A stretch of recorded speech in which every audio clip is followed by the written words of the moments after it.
Halo Sobat PPATK, selamat bergabung di Jumatan. Jumpa PPATK Pekanan bersama saya M. Natsir Konga dan narasumber terbaik. Kita dan kalian semua harus tahu agar terhindar dari tindak pidana pencucian uang dan pendanaan terorisme. Jumatan hanya di channel PPATK Indonesia. Halo Sobat PPATK, jumpa lagi kita di Jumatan, Jumpa PPATK Pekanan bersama saya M. Natsir Konga.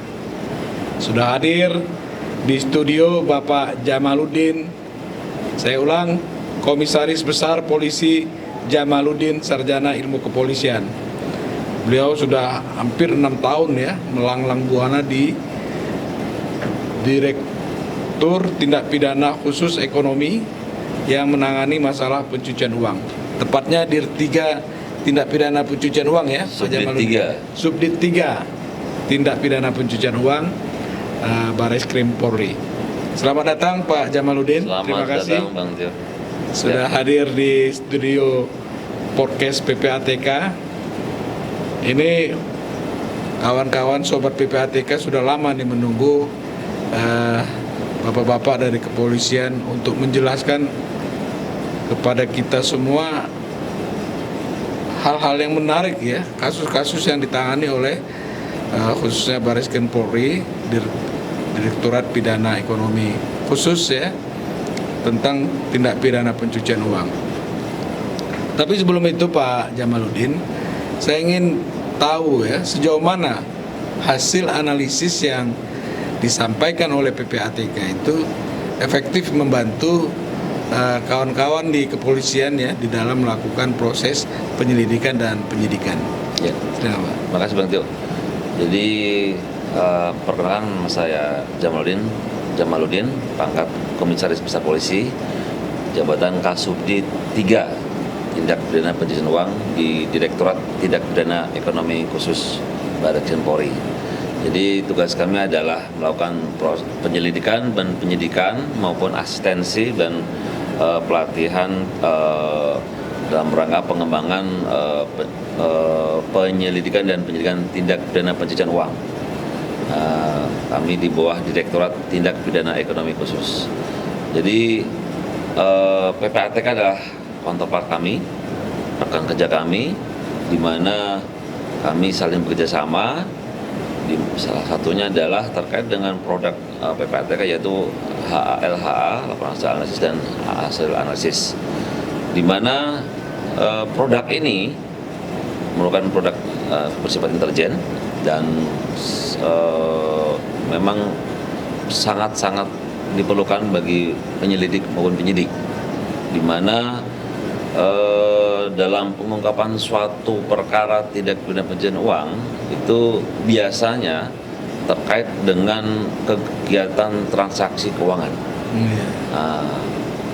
Di undang-undang terkait dengan pencegahan TPPU itu ketika kita sudah menerapkan pasal TPPU itu ada kemudahan, yaitu pihak penyidik bisa setelah menetapkan tersangka bisa mendapatkan informasi terkait dengan rekening maupun hasil maupun aset-aset milik tersangka melalui PPATK, ataupun kita juga bisa minta keterangan kepada pihak bank. Tetapi dalam proses penyelidikan lebih dahulu kita sudah bisa memperoleh informasi dari PPATK. Itu kemudahan yang kami dapatkan dari kewenangan kami melalui undang-undang pencegahan TPPU, sehingga proses penyelidikan itu menjadi lebih mudah gitu. Kalau tanpa ada hasil analisis PPATK, emang seperti apa? Jadi begini, itu penyidik akan menjadi susah. Apalagi proses penyelidikan awal ya. Kalau kita udah ketemu dengan namanya transaksi keuangan perbankan, rekening dan lainnya, itu pasti kita berhenti. Kenapa? Itu ada rahasia bank yang tidak bisa kita buka. Oke. Nah, tapi dengan adanya PPATK kita meminta bantuan PPATK untuk melakukan penelusuran atau inquiry terhadap target yang kami lidik. Nah, di situ kewenangan PPATK bisa membongkar seluruh transaksi keuangan yang ada di situ, sampai ke seluruh transaksi keuangan, sehingga dari situ kita bisa mendapatkan gambaran. Nah, tapi ini sifatnya rahasia, masih rahasia kan. Dari hasil analisis yang disampaikan oleh PPATK kepada penyidik di Polri, dari pengalaman Pak Jamaluddin nih ya, apa kasus-kasus yang menarik? Kebetulan satu terakhir ini yang sudah ungkap adalah terkait dengan kasus BIC. BIC itu Business Email Compromise, di mana ini merupakan suatu kejahatan internasional yang melibatkan jaringan luar negeri maupun dalam negeri, di mana itu berbagi peran, antara lain jaringan luar negeri itu melakukan hacking email dan lainnya, kemudian nantinya akan menghasilkan hasil kejahatan berupa transaksi keuangan yang ditampung di dalam negeri. Nah, peran jaringan dalam negeri ini yaitu menyiapkan dokumen perusahaan, menyiapkan rekening, mengambil uangnya, dan mentransfer dan lainnya. Nah, dari sini kita sangat terbantu ketika PPATK di mana juga punya jaringan FIU di negara lain. Begitu ada informasi, ada kejahatan, kemudian dari pihak luar negeri menginformasikan, sehingga PPATK juga secara cepat menginformasikan kepada kami, di mana namanya transaksi keuangan di rekening itu hitungan detik bisa langsung terbang, bisa langsung lari ya? Lari. Nah, itu dibutuhkan kecepatan dari kecepatan penindakan maupun kecepatan analisis. Nah, ini rekan-rekan PPATK ini begitu ada informasi ini diinformasi ke kami, plus dengan memberikan hasil analisisnya, sehingga kita bisa melakukan penundaan transaksi ataupun kita melakukan tracing ketika uang yang sudah masuk dari luar negeri itu sebagai kejahatan masuk ke Indonesia, sudah ada yang ditarik. Kita harus melakukan tracing kemana larinya. Begitu ditarik uangnya berubah bentuk menjadi dibelikan kendaraan, aset rumah, atau dipindahkan ke rekening lain, kita langsung bisa kejar. Kembali lagi dibutuhkan kecepatan. Nah, kuncinya adalah hasil analisis bisa dapat diterima oleh penyelidik, sehingga kita bisa melakukan penundaan, pemblokiran, dan penyitaan. Jadi modusnya dari bisnis email compromise ini seperti apa nih Pak Jamaluddin? Oke, jadi satu terantara ini ada terkait dengan kasus COVID-19. Oke. Di mana pengadaan vaksin atau bermacam-macam. Ada vaksin, ada ventilator. Jadi yang kita tangani ini ada warga negara perusahaan di Itali, di Belanda, di Jerman. Itu pesan barang ke Cina, ke Korea. Itu berupa ada ventilator, ada vaksin, ada swab. Nah, itu melibatkan banyak uang itu? Iya. Totalnya jaringan ini kita ungkap hampir 200 miliar. Dan aset yang kita bisa freeze, kita sita hampir 100 miliar, separohnya. Separohnya ya? Iya. Itu udah optimal itu ya? Iya. Itu udah kita maksimal, ya malah kita mendapat apresiasi dari kedutaan Belanda, karena mereka kaget dalam waktu 1 minggu.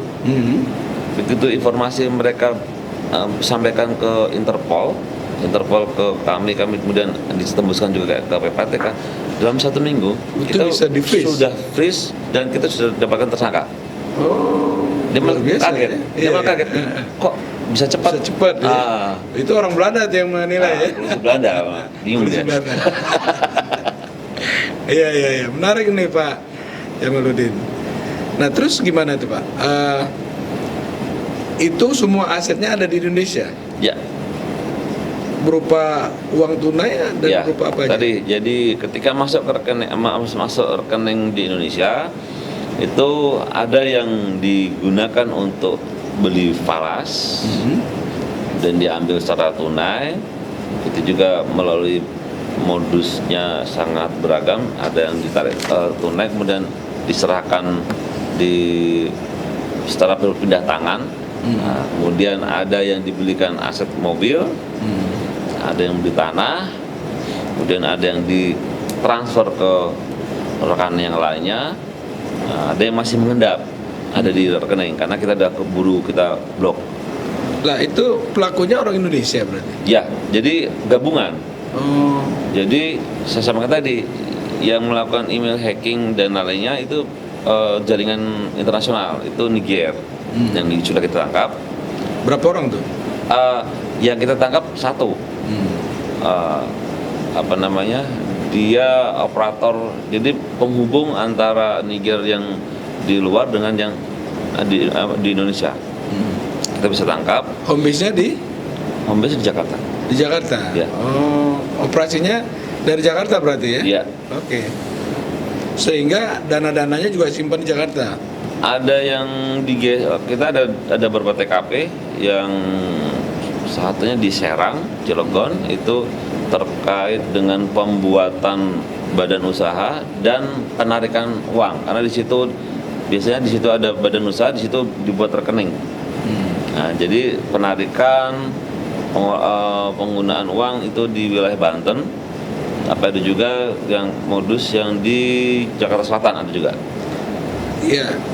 Ini kan Italia, Belanda tadi yang membeli alat-alat kesehatan maupun vaksin dan lain-lain ke Cina. Ya. Iya kan? Kenapa buka rekeningnya di Indonesia? Kan Iya. jadi itu kan bisa, misalnya orang Italia tadi yang membeli, bayarnya tadi kan harus curiga dong kan, kenapa transfer ke Indonesia sementara dia belinya dengan Cina gitu. Betul. Jadi begini, si korban ini terkecoh ketika ada email yang hampir sama diterima ke pihak mereka. Emailnya email sama dengan pihak perusahaan pemproduksi. Umpamanya ada perusahaan, ini yang terjadi, perusahaan Belanda pesan ke perusahaan Korea, Cina. Nah, nama perusahaannya itu sama dengan perusahaan, nama emailnya sama, hampir sama. Mungkin bedanya cuma titik atau double apa gitu. Nah, kemudian mengkelabui lagi dengan cara membuat perusahaan yang sama dengan namanya yang memproduksi vaksin itu sama tapi posisinya di Indonesia. Jadi bisa ada yang CV, ada yang PT. Nah, perusahaan ini dibuat menggunakan dokumen fiktif. Contohnya KTP-nya fiktif. Nah, begitu kita cek alamat perusahaannya nggak jelas, nggak ada. Tapi namanya disamakan dengan korban, nama perusahaan. Nah, sehingga orang yang akan mentransfer melihatnya, oh, PT-nya sama. Nah, cuman kan pihak pengirim uang itu kan tidak pernah tahu kode bank itu kan dia nggak apa namanya. Yang penting melihatnya perusahaannya sama. Nah, dia ngelihat ini bank mana, karena mungkin ketika mentransfer itu hanya kode bank.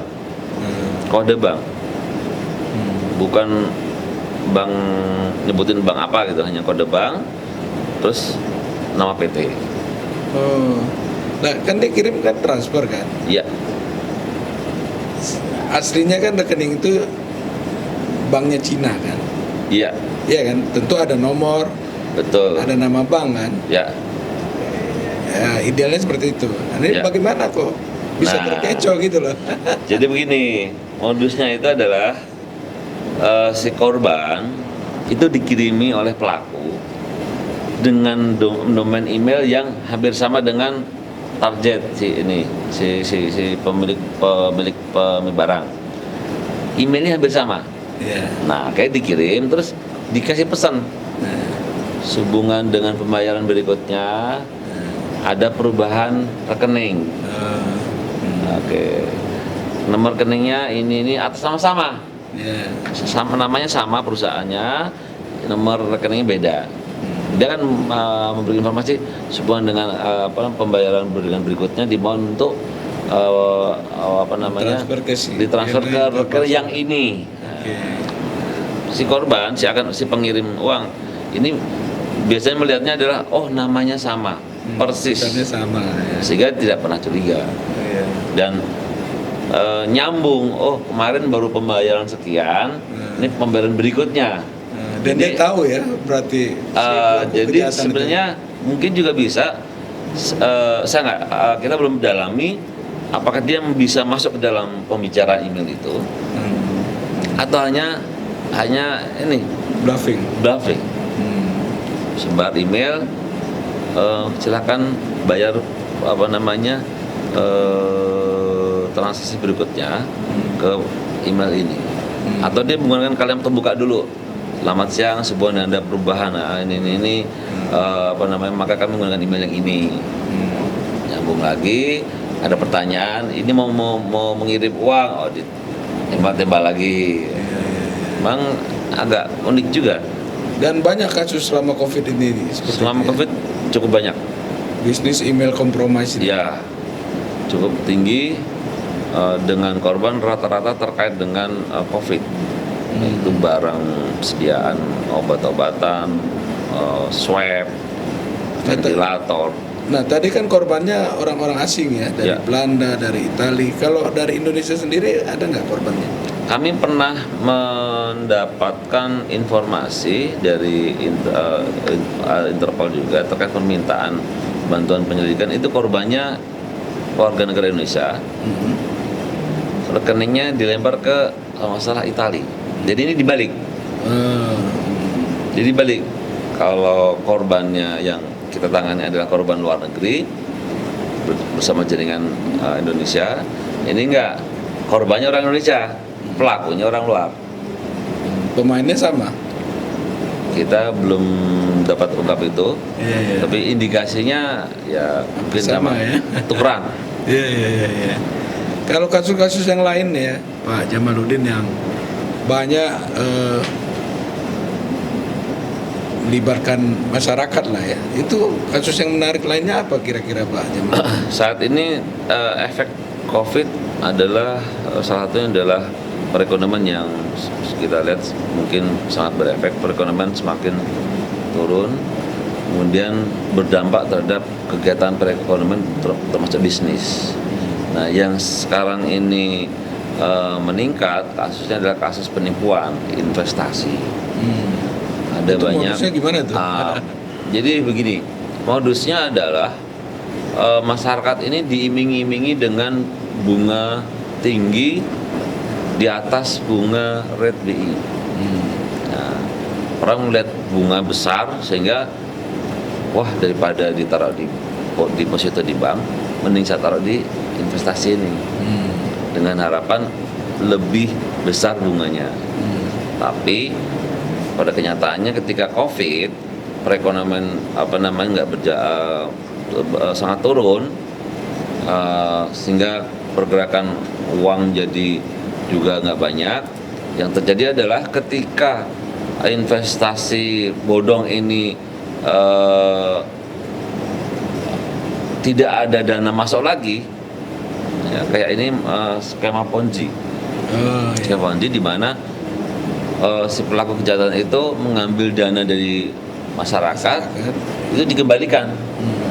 Umpamanya ngambil 1 miliar, kasih bunga tinggi 12%, berarti kan 120 juta. 120 juta bagi 12, berarti sebulan 10 juta. Terima 1 miliar, tiap bulan cukup kasih 10 juta. 10 juta. Habis itu dengan korban yang banyak, saya setiap bulan dapat 10 juta loh. Dan bisa meyakinkan. Bisa meyakinkan investor, tambah lagi. Nah, sementara tidak ada bisnis yang real menghasilkan uang untuk sebagai perputaran. Hanya mengandalkan dari bank tutup lubang, skema Ponzi. Sehingga ketika suplai uang korban berikutnya tidak ada, maka selesailah itu, stop semuanya. Iya, Nah, benar. ketika COVID ini terjadi, tidak ada yang nyuplai lagi, stop, baru Itu model investasinya itu seperti apa? Maksudnya pinjaman berjangka, seperti MTN, MTN itu apa tuh Pak? medium term note. Jadi pinjaman jangka menengah. Ada yang pendek, ada pendek biasanya setiap bulan atau per 3 bulan atau 6 bulan atau setahun. Dari kasus yang ada apa namanya misalnya ada investasi? Kita ada yang kita tangani Indosuria, terus ada Hanson Koperasi, terus rekan kami juga ada Vikasa, terus Kresna, banyak sekali. Banyak ya? Ya. Itu melibatkan uang yang besar juga itu? Triliun. Berapa ribu masyarakat yang terkena Ya. itu berdampak menjadi korban? Ya, kemarin yang terbaru adalah ditangani rekan kami itu Dinar Cash itu cukup besar, hampir 50.000 korbannya. Masyarakat, kasihan. Di Indonesia apa atau wilayah khusus? Ada, kita dapat informasi kemarin ada yang dari Thailand kalau nggak salah. Oh, jadi orang luar negeri juga berinvestasi di sampai ke sana. Indonesia. Iya. Jadi kejahatan tuh sebenarnya kan kalau skema Ponzi ini sudah lama ya Pak Jamal. Betul. Tapi kok masih banyak aja warga kita, masyarakat kita yang tertipu gitu loh. Gini, Antio, ya mungkin masyarakat melihatnya adalah keuntungan dulu. Lupa melihat kerugian Resiko ya. atau resiko. Gitu. Orang begitu dikasih bujuk tertarik. Iya. Wah, ini investasi luar biasa nih, saya ada hasilnya nih tiap bulan sekian. Padahal dia uang sendiri lagi. Uang dia yang ditaruh diputar dikasih lagi. Iya. Ya artinya kan orang yang punya uang itu kan rata-rata ya pendidikannya juga bagus kan. Ya. Kenapa menjadi korban juga gitu? Itu Dan sesuatu mungkin yang menaruhnya nggak cuma 10 juta 50 juta, Iya, dan 10 sampai miliar. 10 miliar gitu ya. Ya mungkin itu terbujuk oleh bunga yang tinggi, kemudian melihat oh iya yang lainnya juga sama udah sekian tahun aman gitu. Pak Jamaluddin, terakhir mungkin kira-kira apa yang bisa disampaikan ke Sobat PPATK agar Sobat PPATK jangan sampai menjadi korban Ya. penipuan? Ya, yang pertama kami sampaikan ke Sobat PPATK terkait dengan data diri, KTP, hasil vaksin itu sangat diprotek, jangan keluar karena bisa digunakan untuk pemalsuan. Oke. Jadi data orang bisa ngambil data orang udah digunakan untuk kejahatan bisa. Jadi hati-hati dengan data pribadi, jangan di-share, jangan mudah menaruh aplikasi dengan menaruh nomor handphone atau apa, itu sangat berbahaya, bisa disalahgunakan oleh orang yang nggak bertanggung jawab. Yang kedua, kembali lagi terkait dengan investasi. Negara sudah menentukan rate normal, rate yang safe, aman, gitu kan, terhadap bunga deposito. Iya. Jadi coba ketika akan melakukan investasi dikaji dulu wajar tidak ini investasinya. Karena kembali itu saya sampaikan, masyarakat itu terbujuk dengan bunga tinggi. Begitu bunga tinggi lupa bahwa di belakangnya itu ekornya ada kerugian, ada penipuan dan lain-lain. Nah, ya ini pengalaman yang berulang terus, masyarakat banyak menjadi korban. Jadi saran kami hati-hati dengan investasi yang memberikan bunga tinggi. Saya yakin pasti itu nggak benar. Gitu aja. Terima kasih Pak Jamaluddin. Sobat PPATK, kita beri apresiasi ke Pak Jamaluddin yang telah banyak memberikan informasi pengetahuan kepada kita semua ya. Tadi Pak Jamaludin bercerita kepada kita bagaimana apresiasi kepolisian Belanda terhadap penangkapan maupun pembekuan penarikan aset pelaku kejahatan bisnis email compromise ya. Dalam waktu seminggu itu bisa disita aset-aset hasil kejahatan yang ada. Dan beliau menyebutkan bahwa PPATK bekerja sama dengan FIU negara lain. Nah, Sobat PPATK, saya ingin jelaskan sedikit tambahan dari Pak Jamaludin bahwa FIU itu adalah Financial Intelligence Unit. Dan PPATK juga sebagai Financial Intelligence Unit punya paguyuban namanya Egmont Group. Jadi paguyuban FIU yang ada di negara-negara lain bersatu, berkumpul, membuat paguyuban yang namanya Egmont Group. Nah, dari Egmont Group inilah kita bisa meminta informasi pelaku kejahatan ataupun hal-hal lain yang berada di luar negeri.